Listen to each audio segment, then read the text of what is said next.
Brilliance Audio presents the unabridged recording of Intensity by Dean Koontz, performed by Frankie Corzo. Intensity. He believes in living with intensity. Sitting at the steering wheel, he closes his eyes and massages the back of his neck. He isn't trying to get rid of the pain.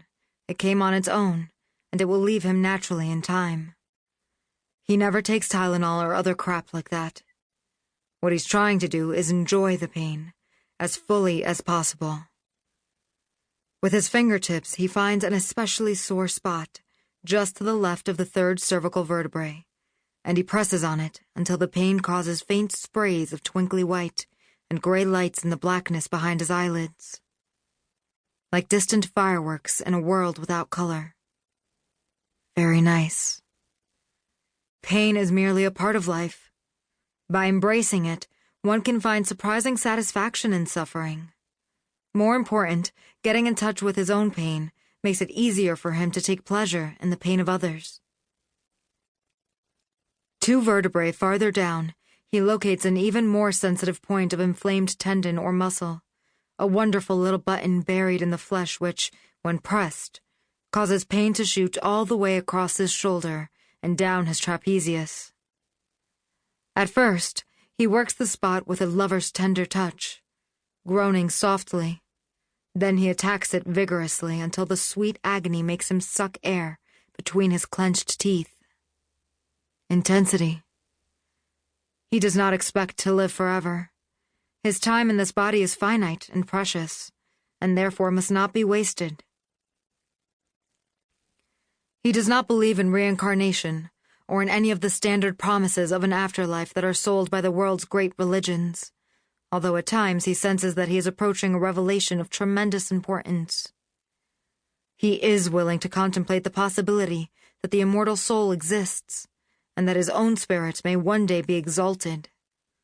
But if he is to undergo an apotheosis, it will be brought by his own bold actions, not by divine grace.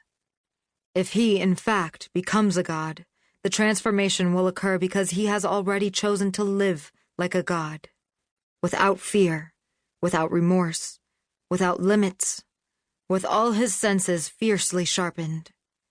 Anyone can smell a rose and enjoy the scent, but he has long been training himself to feel the destruction of its beauty when he crushes the flower in his fist. If he were to have a rose now, and if he were to chew the petals, he would be able to taste not merely the rose itself, but the redness of it. Likewise, he could taste the yellowness of buttercups, the blue of hyacinths. He could taste the bee that had crawled across the blossom on its eternal buzzing task of pollination, the soil of which the flower had grown, and the wind that had caressed it through the summer of its growing. He has never met anyone who can understand the intensity with which he experiences the world, or the greater intensity for which he strives. With his help, perhaps Ariel will understand one day. Now, of course, she is too immature to achieve the insight. One last squeeze of his neck. The pain. He sighs. From the co-pilot's seat, he picks up a folded raincoat. No rain is yet falling, but he needs to cover his blood-spattered clothing before going inside.